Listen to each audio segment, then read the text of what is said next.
c'est cette dotation, les Trump's Account. Vous pouvez aller voir le site de trumpsaccount.gov si je ne m'abuse.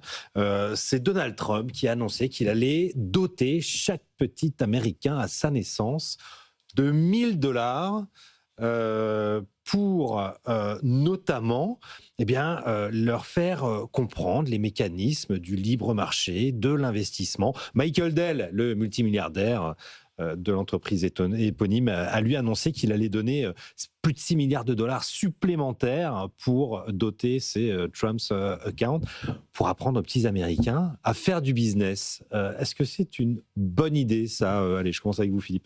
Je vous vois sourire. Oui, mais je souris parce que c'est pour Donald Trump, c'est certainement une bonne idée.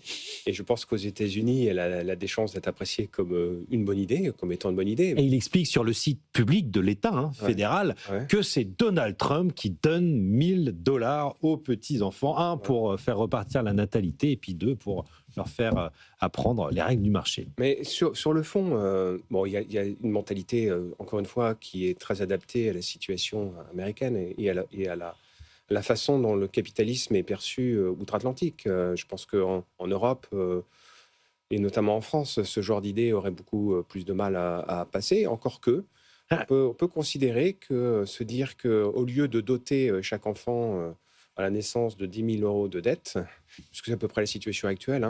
Je pense que c'est même beaucoup plus que ça. On est plutôt à 40 000 € de dette par petit enfant. Oui. Donc on est plutôt autour de ça. De donner le vrai chiffre. Donc d'un côté, il aura 40 000 € de dette, de l'autre côté, il aura 1 000 € de capital.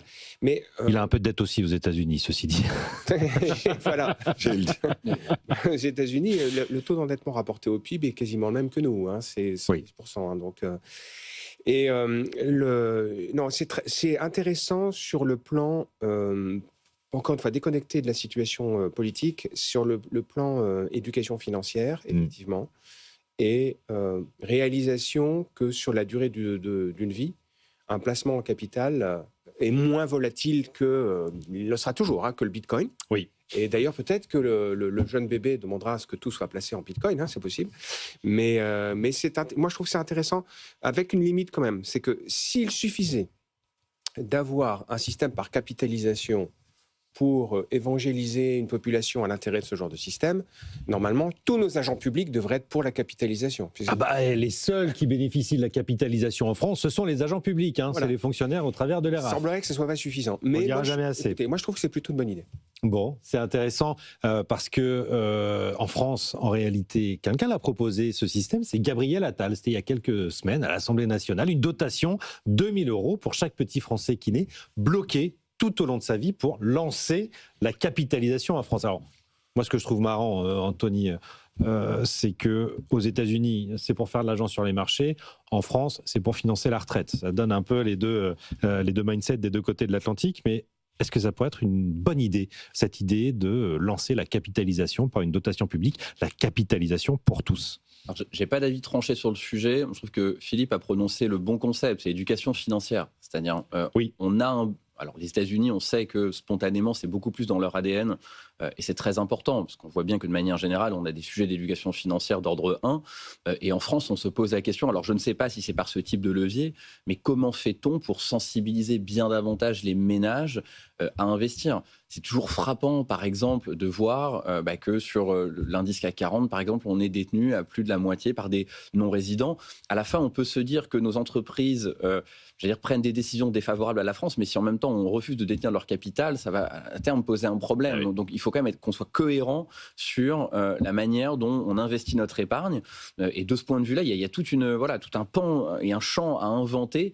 Et au passage, je fais une petite page de promo. Moi, j'appartiens à une association qui s'appelle EcoAvenir, qui a justement pour objectif de développer l'éducation financière. Mais on voit bien qu'on a du mal à pénétrer le cénacle même de l'éducation. C'est quelque chose qui n'est pas enseigné. Et ça, c'est un vrai problème. Ce qu'on déplore régulièrement sur l'antenne de BFM Business. Le risque, c'est que les 1 000 € soient placés en obligation du Trésor. C'est très probablement ce qui risquerait de se passer, effectivement, Ludovic. Pour ce programme, il y a plusieurs lectures possibles. Il y a la lecture, on va dire, politique. Pour ça, je pense qu'on l'a compris quand on voit Donald Trump. Donald Trump vous donne 1 000 $, c'est assez simple comme message. Voilà, ça, c'est assez romain comme démarche. C'est pas très, très compliqué. Il y a la deuxième, qui est de l'éducation. Et encore là, je pense qu'on est presque positif, parce que quand on voit déjà l'intérêt que montre Wall Street, les Morgan Chase et autres sur l'outillage, on se dit que... Et oui, il y a peut-être quelques frais de gestion qui vont pouvoir couler sur Wall Street. Ouais. Mais derrière, il y a deux enjeux. D'abord, la curiosité, c'est que finalement, Trump fait du Piketty. Parce que je vous rappelle que Piketty, une des propositions il y a longtemps, c'était de verser 120 000 euros aux jeunes, donc dans une autre logique. C'était 120 000 euros, on est quand même beaucoup plus généreux. On vit un moment d'histoire, voilà, ça a été fait du Piketty. Mais au-delà de ça, ça dénote au plan social aux États-Unis deux situations. D'abord, la question de la natalité. Qu'on croise aussi, parce que toutes les sociétés occidentales croisent. Mais toutes les sociétés occidentales croisent ce phénomène-là. Alors on n'a jamais réglé le taux des naissances par un crédit d'impôt ou une dotation. L'effet de natalité, j'aimerais savoir comment il fonctionne en fait. On verra. Parce qu'a priori, le bébé ne demande pas à naître. Voilà. Il est au courant qu'il y a une mesure Trump. Et la deuxième, c'est aussi, alors aux États-Unis beaucoup plus caractérisé qu'en France, mais j'allais dire le choc social aux États-Unis. Qui est extrêmement violent, qui ne fait que s'amplifier, qui est extrêmement fort, mais qu'on voit aussi, alors même si en France, je veux dire, la mécanique de répartition amortit beaucoup plus de choses. Je renvoie à la situation française. Il y a une note hier de l'adresse, enfin on va dire l'Institut du ministère du Travail sur les stats, qui est très très marquante, quand on voit que maintenant 44% des pauvres en France ont moins de 30 ans. C'est plus les seniors. C'est-à-dire que non, mais c'est une réalité. Donc c'est la réalité. C'est une bascule historique. C'était il y a 50 ans. Et j'allais dire, alors 60 ans l'inverse. Donald Trump a ça aussi à gérer au plan politique.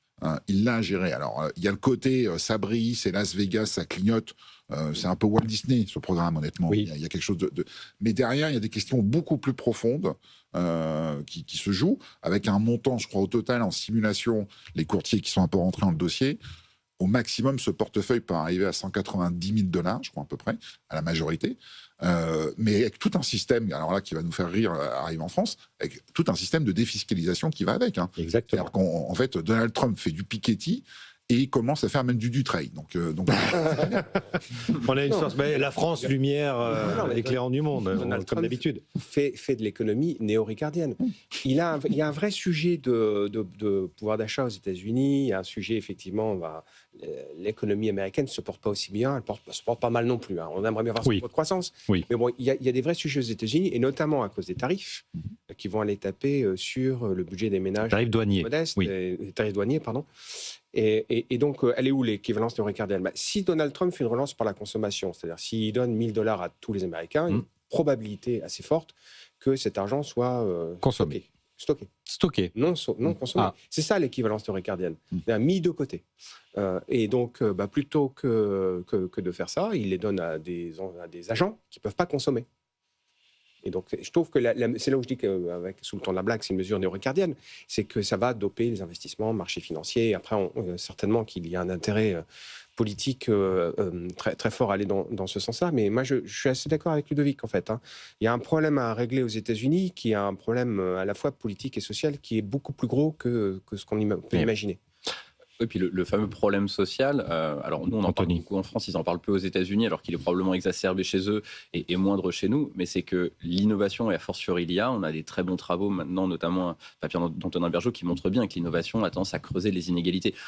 Parfois il y a un trade-off à faire entre ce qu'on veut de la croissance et après il s'agit de savoir ce qu'on en fait, de la répartition du gâteau et effectivement d'être plus, restreint sur les inégalités. Les États-Unis ils ont fait le choix d'être pleinement dans l'innovation, l'Europe c'est moins le cas, et a fortiori la France. Maintenant, ils vont quand même devoir gérer ce problème. Et le résultat un peu paradoxal, ça c'est les travaux de Stéphanie Stancheva à Harvard, c'est qu'il y a bien davantage d'inégalités aux États-Unis et moins de progression sociale.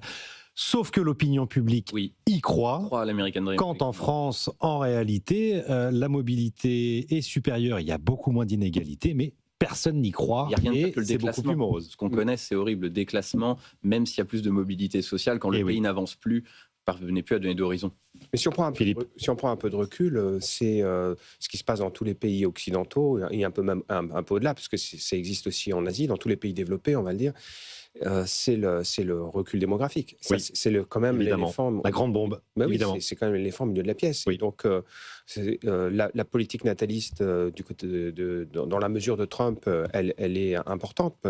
Pourtant, les États-Unis ont longtemps été préservés de ce vieillissement par un afflux d'immigration. Oui, par l'immigration, oui, bien sûr. Donc là, Trump est un peu rattrapé par ses propres démons. C'est que, en coupant le réservoir de renouvellement de la population active américaine, il faut effectivement relancer la natalité.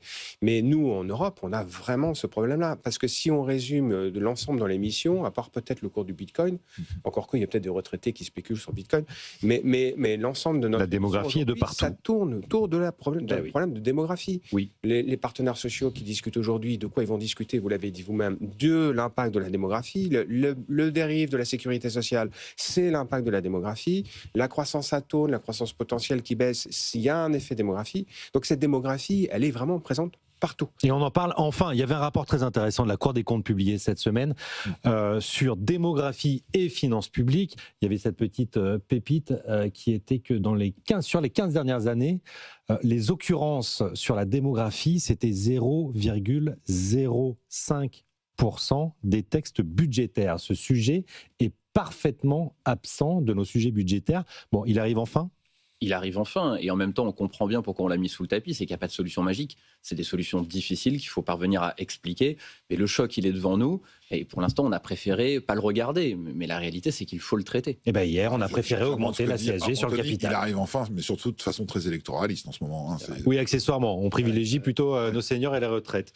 Merci à tous les trois. Anthony, Morley Lavidali, Rex Ecode, merci infiniment d'avoir été ici. Philippe Mutrici, directeur des études de BPI France, et Ludovic de Sauté, directeur délégué de La Tribune, étaient mes trois experts pour cette fin de semaine. Merci à tous de nous avoir écoutés. L'émission est disponible en podcast et replay, bien sûr, sur l'application BFM Business. Vous retrouvez tout de suite Tout pour investir. Et quant à moi, je vous donne rendez-vous lundi. Très bon week-end.